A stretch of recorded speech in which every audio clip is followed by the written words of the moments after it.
no livro do profeta Isaías. Um pouquinho depois, quase no meio da Bíblia, profeta Isaías, capítulo de número 30. Isaías 30, versículo de número 7. Você que achou, por gentileza, coloque-se de pé. Amém? Você que for achando, vai se colocando de pé para a leitura inicial da ministração da palavra de Deus nesta noite. Amém? Na certeza que Deus já está falando em nosso meio, em meus louvores, e Ele quer falar mais e mais em nosso meio. Amém? Todos acharam? Amém? Isaías 30, versículo 7 diz assim: pois quanto ao Egito, vão inútil é o seu auxílio. Por isso lhe chamei gabarola, que nada faz. Oremos. Deus amado, em nome de Jesus, nos achegamos a Ti, meu Pai, em meus louvores, cânticos, lugar onde Tu habitas em meus louvores, mas entendemos, meu Pai, que nesse momento, nesse exato momento da liturgia da Tua igreja, Deus, não é o momento especial, o momento singular, o momento onde Tu tens a falar conosco. Senhor, tenha liberdade em nosso meio, fala em nosso meio, Deus. Deus, quebra os grilhões, quebra tudo que nos chama Deus. Deus, que seja uma noite de milagres, uma noite de transformação, uma noite de alcançar aquilo que Deus tem para nós. Deus, tenha liberdade para falar aos nossos corações. Usa-me, em nome de Jesus. Amém e amém. Podem se assentar. Diga para o irmão, para a irmã que está ao seu lado, gabarola. Sem prender a língua, tá bom? Diga assim, gabarola. Amém. Ninguém olhou pra ninguém, né? Mas só repetiu. Também vão pensar que você é maluco, né? Então, quem chega na minha igreja pensa que tá falando em línguas. Que isso? Língua estranha? Gabarola? Então, queridos, mas eu quero entender um pouquinho o contexto de Isaías capítulo 30. É um momento onde Israel está, ou melhor, Judá, né? O reino do sul. Israel tinha dois reinos, norte e sul, dividido pós morte de Salomão com Roboão. Aí a divisão do reino, mas não daria tempo para explicarmos tudo, mas Israel estava dividido entre norte e sul, os reis do norte, os reis do sul, e agora o reino do norte havia sido tomado por um reinado chamado Assírio, o reinado assírio, com muitos reis, onde o principal rei que eu quero ministrar aqui é sobre um muito conhecido da Síria, o rei Senaqueribe, rei da Síria, que tinha como capital Nínive. Aí os irmãos começam a entender Nínive. Você lembra de Jonas? Você lembra que Jonas, Deus dá uma ordem para Jonas pregar ao povo, aos ninivitas. O que Jonas faz? Ele pega um navio para Tarsis, né? Então Deus o chama para Nínive, ele pega um navio lugar ao movimento oposto, para não ir e não cumprir o chamado que Deus tinha para a vida dele. Por quê? Porque os ninivitas eram bárbaros, queridos. Os ninivitas, eles dominavam as regiões, sequestravam as pessoas, torturavam as pessoas, matavam as pessoas, ou seja, os ninivitas eram um povo assim realmente bárbaro, como eu falei. E quando Jonas tem esse chamado de levar a palavra aos ninivitas, Jonas fica pensando, meu Deus, esse povo não merece Cristo, esse povo não merece conhecer Deus, melhor dizendo, esse povo não pode ter uma oportunidade. Aí você começa a entender um pouquinho do questionamento de Jonas, de não querer ir para Tarsis. Mas os assírios já haviam tomado quase todo mundo antigo, exceto o Egito, e agora eles estão entrando em Judá, estão às portas de Judá, estão às portas do reino do sul, para tomar todo o reino de Israel, queridos. E Deus levanta um homem chamado Ezequias, um grande rei, rei de Judá.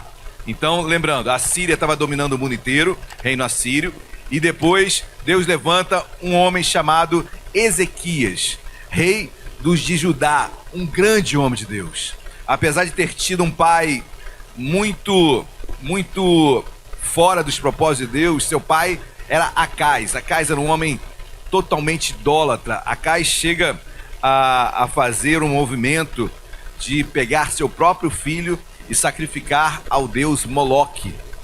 Deus Moloque era um deus híbrido, né? A cabeça de um animal e o ventre de um ser humano, onde o ventre dele era um buraco que tinha, onde se colocava fogo. Era uma estátua de bronze, híbrida, tá bom, queridos? Onde o ventre era aberto, onde se colocava fogo ali, e as mãos daquela estátua, daquele deus Moloque, ficavam estendidas, e aquele que queria ofertar seu filho, colocava seu filho sobre os braços daquele demônio chamado Moloque, E imagina, o fogo no ventre daquela estátua de bronze, aquela estátua ia ficando muito quente, e a criança ali praticamente derretia nos braços de Moloque.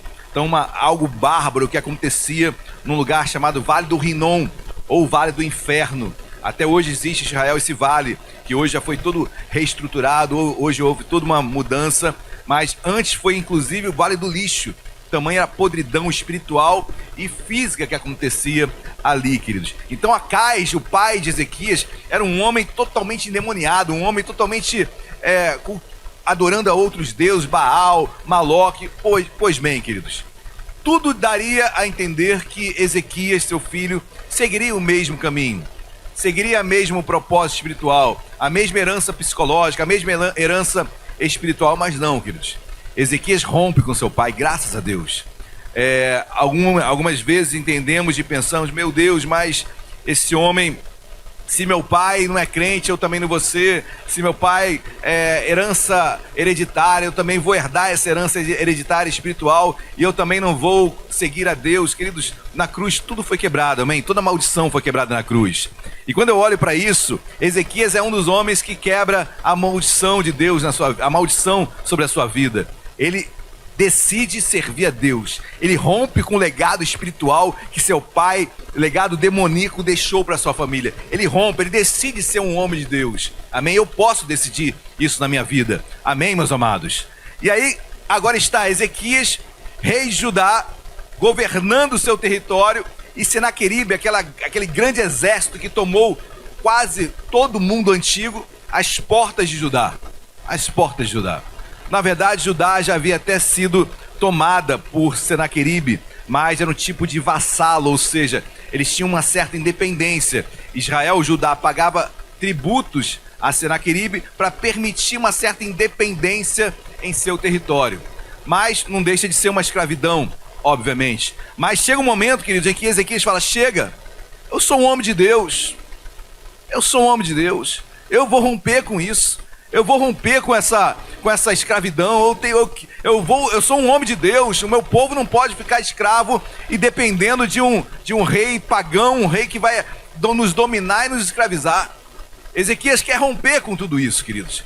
Mas ao mesmo tempo, o povo no qual ele governava era um povo muito idólatra. O povo de Israel já tinha caído na idolatria, assim como o norte. O povo de Israel tinha já se desviado dos caminhos de Deus. Aí você vai entender o versículo 7. Olha o que diz o versículo 7. Pois quanto ao Egito, vão inútil ao seu auxílio. Por quê, pastor? Porque, queridos, era natural dos demais povos, quando estavam sendo atacados por outro, pedir ajuda ao Egito. O Egito era uma grande potência. Inclusive, naquela época, ainda era uma grande potência. Então, Judá poderia pedir ajuda ao Egito, como em várias épocas da história de Israel. Israel pediu ajuda ao Egito várias vezes. O Egito tinha os carros, os cavalos. O Egito era um exército muito forte. Mas é interessante que Deus fala, pois quanto ao Egito, vão inútil ao seu auxílio. Ou seja, povo de Deus, não adianta procurar auxílio no Egito. Será em vão e inútil. Não tem saída. Vocês vão ter que passar por essa guerra. Vão inútil é pedir ajuda, auxílio ao Egito. E nós sabemos que o Egito representa a analogia nos dias de hoje, né, queridos? Pecado, é tudo aquilo que te afasta de Deus. Tudo aquilo que te afasta de Deus. Confesso que é mais fácil pedir ajuda ao Egito. Confesso que é mais fácil pedir ajuda a quem não professa da sua própria fé. Confesso que é mais fácil você não esperar. Hoje louvamos tanto aqui sobre espera. Confesso que é mais fácil não esperar. Confesso que é mais fácil tomar as minhas próprias atitudes. Confesso que é mais fácil seguir os meus próprios passos. Confesso que é mais fácil descer no Egito e pedir ajuda. Mas estamos tão perto do Egito. O Egito tem um exército enorme. E o exército assírio vai entrar no nosso território e vai nos destruir. É mais fácil ir ao Egito. É mais fácil você não esperar em Deus a esposa e o marido que Deus tem para sua vida. É mais fácil você não esperar. É mais fácil você se precipitar e namorar 1, 2, 3, 4, 5. É mais fácil você buscar auxílio financeiro em lugares que não são dignos, não são lícitos. É mais fácil você buscar auxílio em lugares que você sabe que Deus não tem para você. Confesso que é mais fácil. É um atalho. Ninguém quer passar por uma guerra. O povo de Deus também não queria. Mas Deus fala, será inútil você recorrer ao Egito. Não vai dar em nada. E eu quero deixar essa palavra desde já para a sua vida, querido. Meu amado irmão, por vezes o diabo começa a criar cenários para que você busque atalhos para resolver o seu problema. Não, em nome de Jesus. Permaneça em Deus, espere em Deus, confie em Deus. Amém? Versículo 7. Pois quanto ao Egito, vão inútil ao seu auxílio. Pois por isso lhe chamei Gabarola. Que nada... Gabarola, queridos, era tipo uma lenda. A lenda de um grande animal que existia naquela época. Então o que Deus está falando é o seguinte, olha. Pedir ajuda ao Egito é lenda você conseguir. É uma lenda você pensar que você vai ter sucesso com isso. É uma ilusão, assim como as coisas nesta terra, muitas vezes nos iludimos, né, queridos? Achamos que fazendo isso, aquilo, nós iremos ter uma vida de sucesso, ilusões, em vez de esperar e confiar em Deus. Em vez de esperar e confiar em Deus. E saber que Deus tem o melhor para a sua vida. Nos precipitamos, às vezes nos casamos errado, às vezes, queridos, em busca de bênçãos financeiras.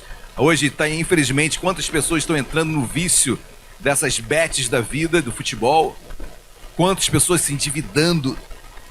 Não apenas isso, queridos, tá para sair tá para ser aprovado no Congresso um projeto de volta, legalização do bingo, do jogo do bicho. Quantas pessoas não acabaram a sua vida com bingo, queridos? Principalmente as pessoas mais idosas, que por vezes, por não ter uma atividade social, agem e procuram no bingo um lugar e quando se envolve, acaba com o seu dinheiro. Então essa praga, queridos, por quê? Porque sempre em busca de um atalho para resolver aquilo que espera. Deus tem o melhor para você. Amém, queridos? Deus tem o melhor para você. Espera. É gabarola, é ilusão, é fantasia, é lenda. Espera em Deus. Ah, pastor, mas se eu recorrer ali a ele tem um dinheiro, ele é um agiota, ele pode me ajudar. Na hora, ajudou. Depois, você está preso. Amém? Quem está entendendo, diga glória a Deus. Quando eu vejo tudo isso, queridos, até para emprestar, existe algo, nós temos de entender, Provérbios já fala muito bem isso, sobre emprestar dinheiro, sobre pegar emprestado. Queridos, não empreste nada que você não possa doar. Guarde no seu coração. Não empreste dinheiro que você não possa doar. Porque depois você vai ficar refém daquela pessoa se ela não pagar você, se ela não o restituir. Só empreste aquilo que você pode doar. Em outras palavras, só empreste aquilo que você pode correr o risco de perder.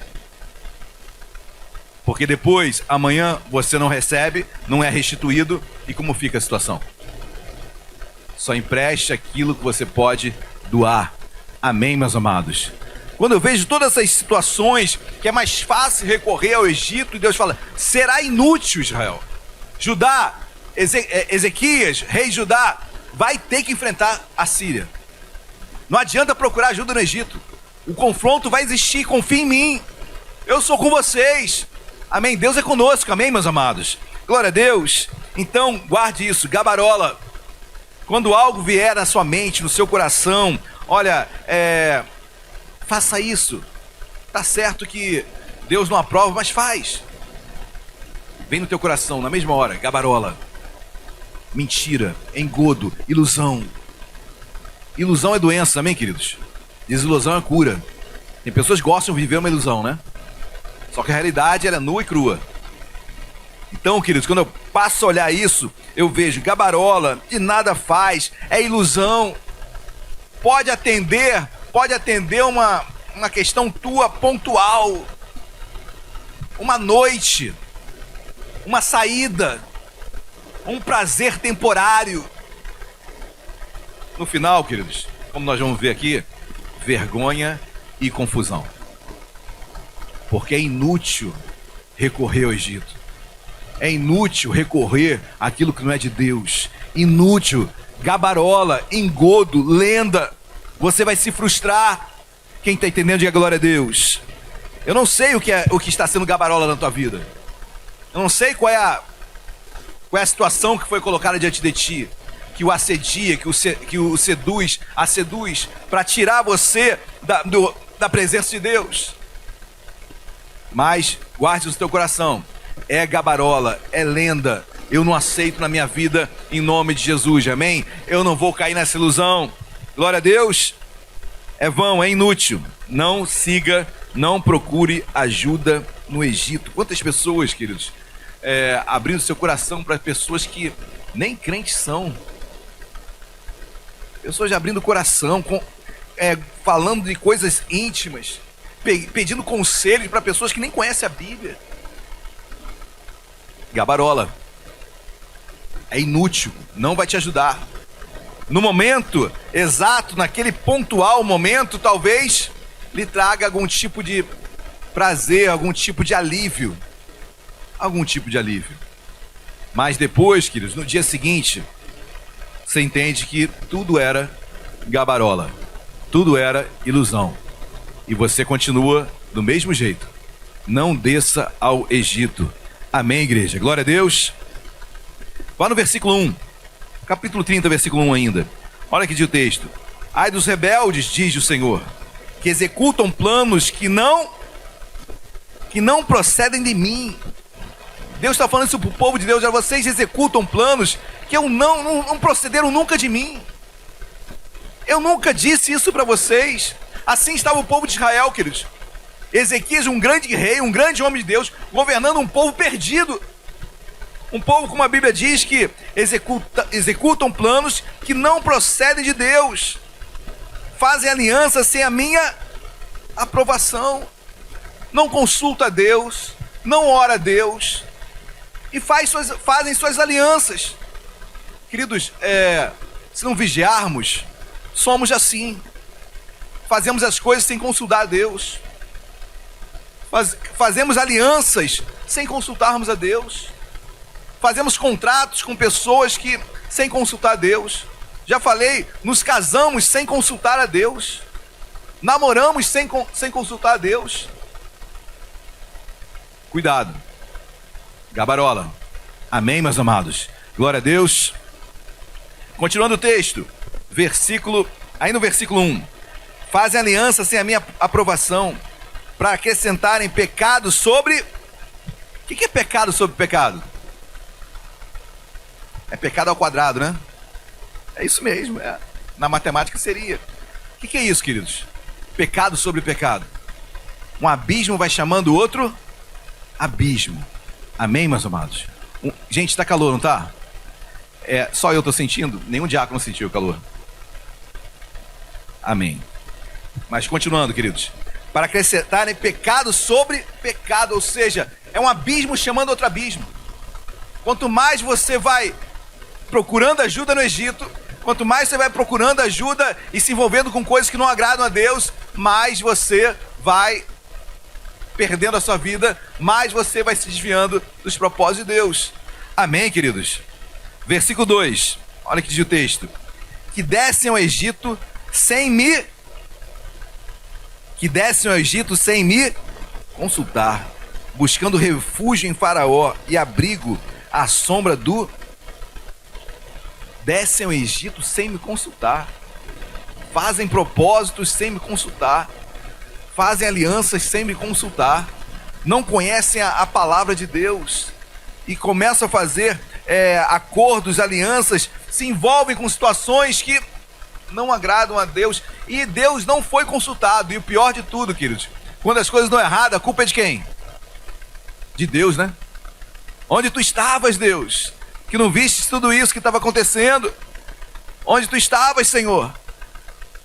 Mas a Bíblia diz, descendo ao Egito sem me consultar, buscando refúgio em Faraó e abrigo à sombra do Egito. Versículo 3. Olha o que diz versículo 3, queridos. É forte. Mas o refúgio de Faraó se vos tornará e o abrigo na sombra do Egito em humilhação, confusão. Queridos, é isso que redundará no final, no fim das coisas, no fim de descer ao Egito, de procurar auxílio, de não esperar em Deus, resultado final, vergonha e confusão. Não é assim, queridos? Quando nos envolvemos com situações que você sabe que não agrada a Deus e no final, vergonha, confusão. Quantas pessoas envergonhadas e confusas com aquilo porque procuraram e fizeram alianças em outros lugares, em outras pessoas. Quem está entendendo, diga glória a Deus. Amém. Versículo 4. Olha aqui de versículo 4. Porque os príncipes de Judá já estão em Zoã, e os seus embaixadores já chegaram a Ranes. O que é isso? Zoã e Ranes ficavam ali no Egito, quase fronteira com Israel. A Bíblia está dizendo que os príncipes de Judá já estão às portas do Egito. Ou seja, os principais de Judá já estavam entrando no Egito para pedir ajuda. Eles já estavam descendo ao Egito, literalmente, para pedir ajuda ao Egito, ao exército, para que a defesa fosse para eles. Deus chega na hora exata, queridos. Talvez você esteja aqui descendo as portas do Egito, as portas de fazer aquilo que você sabe que não agrada a Deus, as portas de pecar. Pecado não é ruim, né, queridos? Pecado, se fosse ruim, ninguém pecava. Pecado, se fosse ruim, ele não seduzia. Pecado, se fosse ruim, ele não atraía. E quando o texto diz que os príncipes de Judá já estavam às portas do Egito, ou seja, estavam às portas de pecar, estavam às portas de cometer algo que não agradaria a Deus. Um povo desviado, um povo que consultava e descia ao Egito, um povo que não queria esperar em Deus, não queria confiar em Deus. Deus chega na hora certa, amém, queridos? Talvez você esteja aqui com uma decisão a ser tomada na sua vida, uma decisão a ser tomada, e você sabe que as possibilidades e as formas disso acontecer são inúmeras. Primeiro, queridos, consulte a Deus, amém? Ore ao Senhor, busque na palavra ver se isso tem coerência ou não, busque na palavra se tem certeza no que você vai fazer, amém? Versículo de número 5, olha o versículo 5. Todos se envergonharão de um povo que de nada lhes valerá, não servirá nem de ajuda nem de proveito, porém de vergonha e de opróbrio. Todos se envergonharão. Queridos, o pecado traz vergonha. O pecado traz vergonha. Não é isso?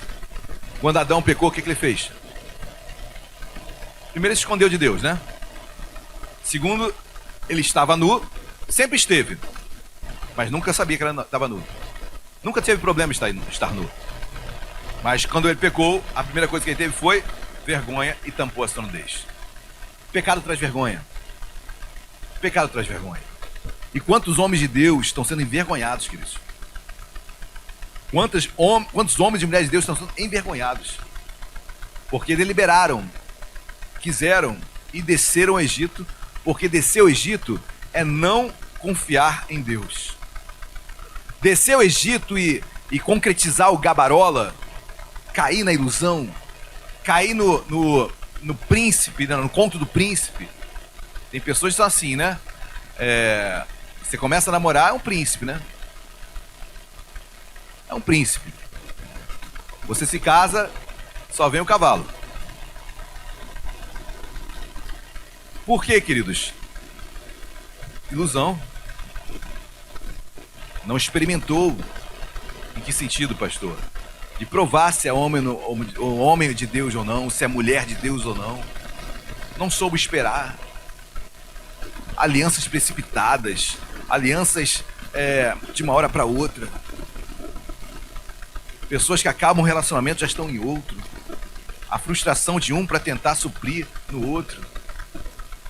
Querido, eu poderia falar vários exemplos aqui. Amém? Mas o que me chama a atenção é que descer ao Egito é não saber esperar em Deus. É não confiar em Deus. Deus tinha vitória para Ezequias. Apesar de um povo totalmente corrompido. E o povo já estava descendo as portas, já estavam em Zoan e Ranes. E Deus falando, vai ser vergonha. Vocês vão se envergonhar. Vai ser inútil, é inútil descer o Egito. É inútil, queridos. Pode ser momentaneamente um alívio naquela hora, mas depois, vergonha. Quem está entendendo, diga glória a Deus. Aí você vai para o versículo 7, que nós lemos no início. Pois quanto ao Egito, vão, inútil é o seu auxílio. Por isso lhe chamei Gabarola, que nada faz. Aqueles são momentos que a gente não sabe o que fazer. Ezequias não sabia o que fazer. Ezequias não sabia o que fazer. Ele, como rei, ele estava agora governando um povo, os assírios já às portas da sua cidade para tomá-la. E ele aqui governando o seu povo, os príncipes de Judá já estavam no Egito pedindo ajuda.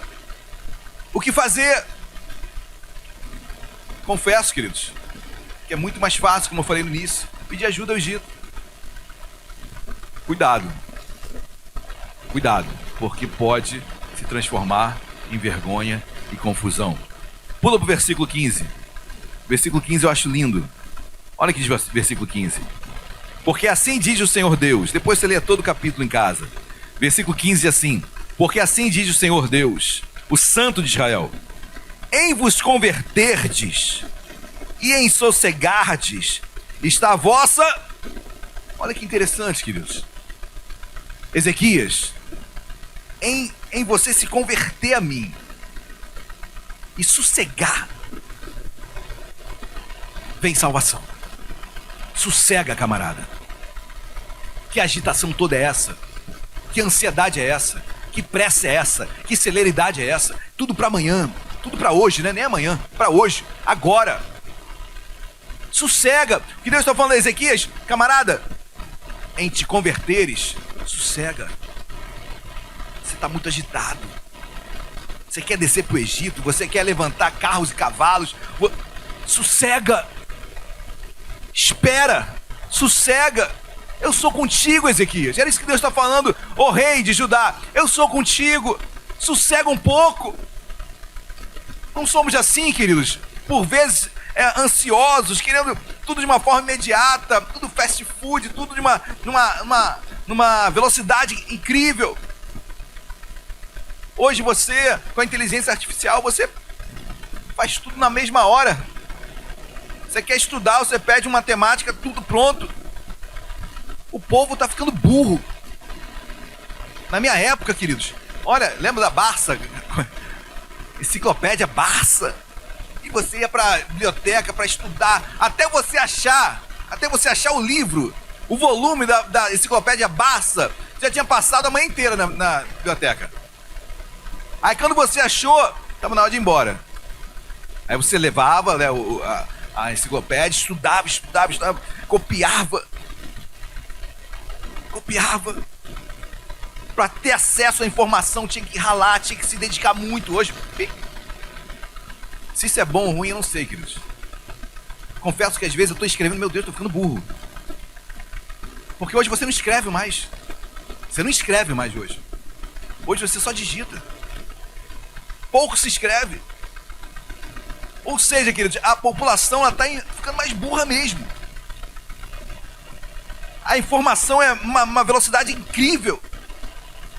Aí você vai começar a entender os sinais do final dos tempos, onde tudo isso ia acontecer. A Bíblia diz que a ciência iria realmente crescer demais. E tudo isso tem se ampliado, queridos. Amém, meus amados? Hoje você vê hologramas, pessoas em hologramas. Eu fico imaginando não vou entrar nessa temática não, senão o pessoal vai ficar maluco. Mas eu fico imaginando o Apocalipse, queridos. Imagina João, 100 anos, 100 não, 60 anos, 70, 80, João foi 90 anos antes de Cristo, depois de Cristo, 90 anos depois de Cristo, tendo a visão do Apocalipse. Visão essa que nem hoje ainda vai acontecer. Como é que ele vai descrever um helicóptero, queridos? Um homem que nunca viu helicóptero na vida. Eu vejo uma besta de 7 cabeças. O que ele podia tentar trazer como analogia? O que ele vivia ali era gado, era cavalo, era camelo. Ele tenta fazer analogia com coisas que nem nós conhecemos ainda. Só o filme dos Jacksons que sabia de tudo, né? O filme dos Jacksons, o desenho dos Jacksons, cara, é fenomenal. É Spielberg? Acho que é Spielberg, né? Realmente, eu fico imaginando aqui, talvez esse homem, sei lá, meu Deus, como é que ele consegue ver? Porque aquilo ali é o futuro. Mas quando eu vejo isso, queridos, sossega, calma, não entra nessa correria, em Deus principalmente. Eu não preciso correr, queridos, vou ter a eternidade toda na minha vida. Eu tenho a eternidade toda com Deus. Espera, amém? Então quando eu vejo esse texto, versículo 15, porque assim diz o Senhor, o Santo de Israel, em vos converteres e em sossegardes está a vossa salvação. Na tranquilidade e na confiança, a vossa... Olha que lindo, queridos. Não é no teu músculo, não. É na tranquilidade e na confiança está a sua força. Quem é força? Quem é forte em Deus? É o tranquilo e o confiante. Quem é forte em Deus? É o tranquilo e o confiante. Vou fazer uma analogia aqui bem básica, tá bom, queridos? Eu vou trazer o testemunho de uma entrevista que eu vi de um jogador, um dos melhores jogadores do Brasil. E joga no melhor clube do Brasil. O nome dele é Gerson. Os jantes aí ficam piro nessa hora, né? Mas perguntaram pro Gerson, e a pressão de jogar no Flamengo? Ele falou, pressão? Pressão tem um pai que acorda às 3 horas da manhã, tem que pegar 3, 4 conduções, chegar para trabalhar correndo, depois volta, pega mais 4 conduções, chega 10, meia-noite em casa, dorme 3 horas, já tem que acordar para pegar outro ônibus e trabalhar. Isso é pressão. Queridos, quando eu vejo isso, na tranquilidade, na confiança, da tua força. Aquele homem entra para jogar tranquilo, confiante. A força dele está nisso. Eu fiz uma analogia simples, né, queridos? Muito distante da realidade, mas o que eu quero extrair disso tudo é que a nossa luta é tão grande, queridos. Andar com Cristo não é fácil. Amém? Viver a palavra de Deus não é fácil. Mas na tranquilidade, na confiança, você vai ser forte. Forte. Amém? A tua força não está no teu braço. Amém, queridos? Bem-aventurado aquele que espera em Deus, confia em Deus. Na tranquilidade, na confiança está a nossa força. Seja tranquilo, confiante em Deus. É quase que uma redundância, porque se eu confio em Deus, tem que haver tranquilidade em mim, queridos. Se você confia em Deus, eu não consigo entender um homem que confia em Deus e ele não tem tranquilidade no que está passando. Claro que tranquilidade é dentro de um contexto, né, queridos, que é diferente de cada um. Mas quanto mais eu confio, mais tranquilo estou na situação. Quanto menos confio, mais desesperado eu fico. Tranquilidade e confiança, esse binômio, queridos, se chama força. Quem é forte em Deus? O tranquilo e o confiante. Você vê aquela força passando por um furacão. Caramba, o cara tá tranquilo. O cara tá confiante. É isso aí, queridos. Força é tranquilidade e confiança. Imagino Ezequias ouvindo isso. Vendo seu povo pedindo ajuda no Egito. Sabendo que tudo era gabarola. Um povo ansioso, um povo que não queria nada com Deus. Deus fala, Ezequias, tranquilidade, sossega. A minha força está nessa tranquilidade, nessa confiança que eu te dou, Ezequias. Passa isso para o povo, reivindica isso diante do povo. Me busca, Ezequias. Amém, meus amados. A tranquilidade, a confiança, quem passa é você dentro de casa. É você no teu trabalho, é você em qualquer área da tua vida. Não, a minha força é bateu, levou. Não, a minha força é não vou levar, como é que se fala? Não vou levar desaforo para casa, não vou levar. Resolver aqui mesmo. Do jeito que veio, vai. Isso para mim é fraqueza. na Bíblia, isso é fraqueza. Eu não estou falando para você não procurar os seus direitos, eu não estou falando para você reivindicar aquilo que é teu, não, por favor, não estou falando isso, amém? Eu estou falando até que ponto vale a pena você se estressar. A verdade é essa, queridos, até que ponto vale? A sua vida é tão valiosa, você é tão precioso para Deus, a tua tranquilidade tem um valor tão grande. Até que ponto vale eu perder a tranquilidade diante disso? Eu olho assim, não vou perder a tranquilidade não. Deixa para amanhã, amanhã eu respondo. Amanhã eu ligo, não vou ligar. Decidi não me preocupar com isso, porque minha tranquilidade vale ouro. A tua confiança, coisa mais preciosa que você tem diante de Deus. Não deixa ninguém tirar isso não. Em nome de Jesus, amém, queridos? Glória a Deus. A Ezequias toma uma atitude, que é uma atitude de quem é tranquilo, de quem é confiante em Deus, de quem espera em Deus. Olha que diz, dá um pulo gigantesco, vai lá para o capítulo 37. É a história toda, querido, depois você lê em casa.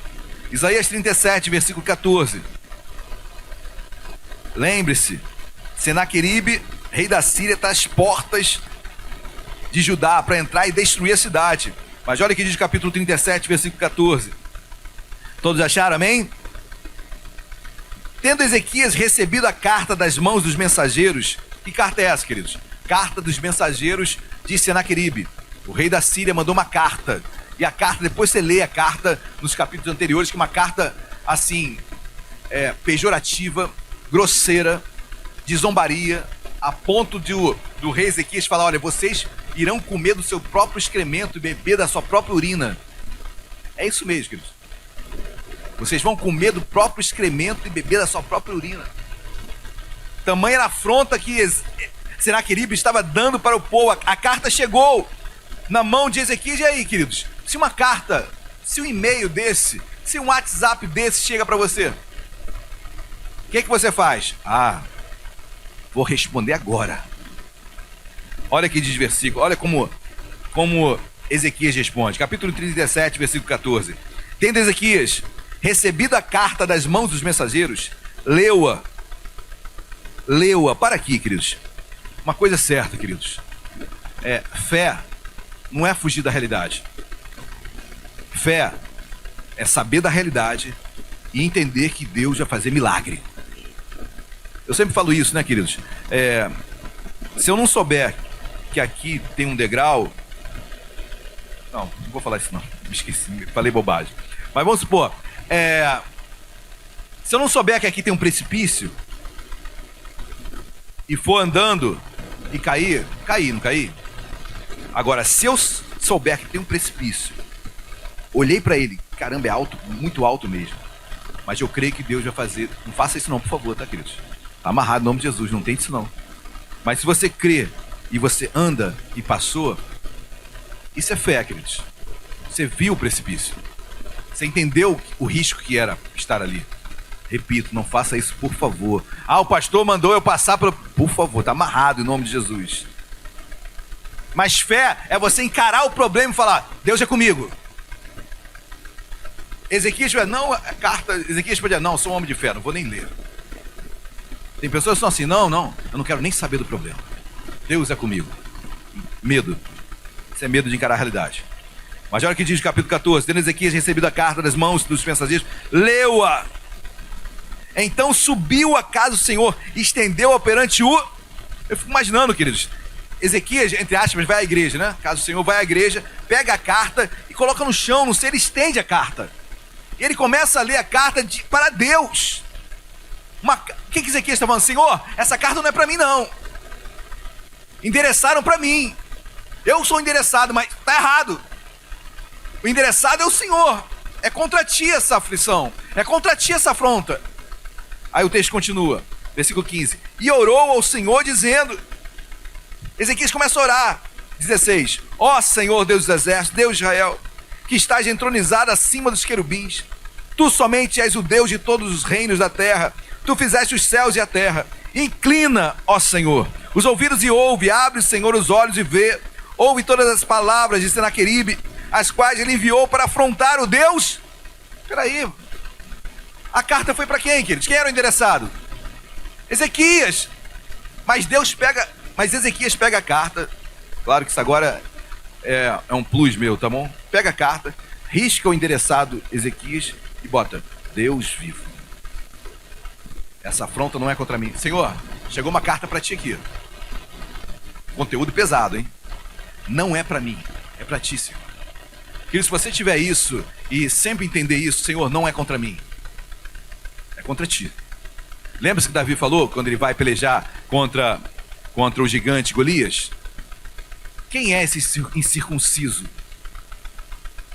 para se levantar contra o povo de Israel, o Deus de Israel?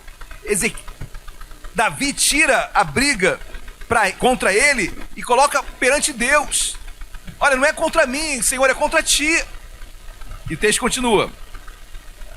18. Verdade é, Senhor, que os reis da Síria assolaram todos os países de suas terras e lançaram no fogo os deuses deles, porque deuses não eram, senão obra das mãos de homens, madeira e pedra, por isso os destruíram. Agora, pois, ó Senhor, nosso Deus, livra-nos das suas mãos, para que todos os reinos da terra saibam que só tu és o Senhor.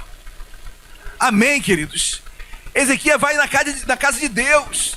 Ezequias pega a carta e abre no altar, abre na casa de Deus e começa a orar: Senhor, tu és o endereçado, não sou eu não. Senhor, essa luta não é minha. Senhor, tu és o Deus de Israel, tu és o Deus de todos os povos. Se levanta, Senhor, faz milagres. Deus responde, queridos. Pula aí para o versículo de número 33, perdão. 33. Depois você lê tudo em casa. 33 é assim: pelo que assim diz o Senhor acerca do rei da Síria, não entrará nesta cidade, nem lançará nela flecha alguma, não virá perante ela com escudo, nem há de levantar tranqueiras contra ela.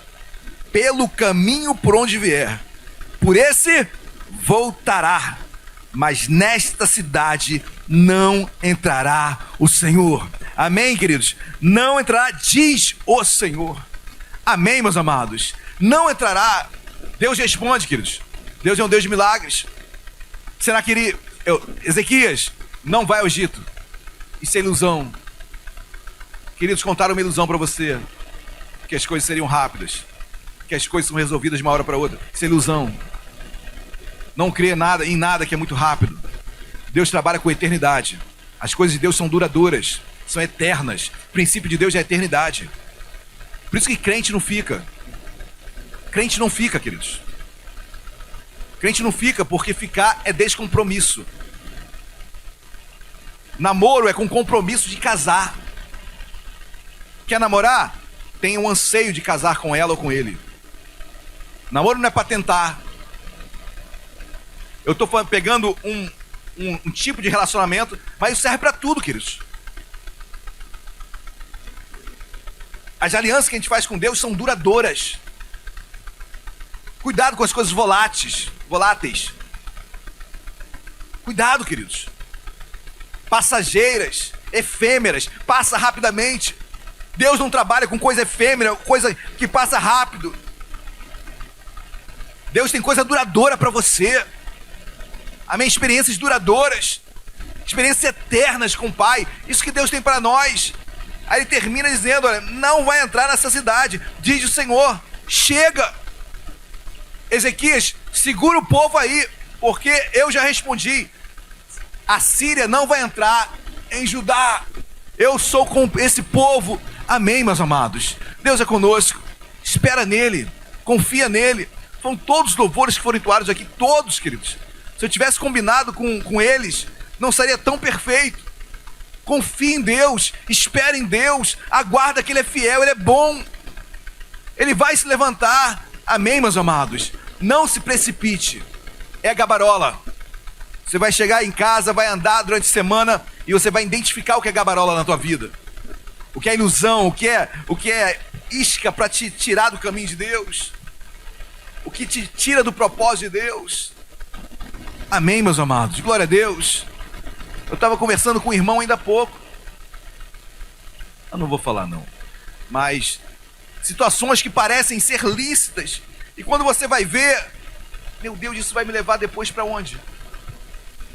Vergonha e confusão. Vigia, varão. Vigia, varoa. Amém? Vigia, povo de Deus. Cuidado. Gabarola não é feio.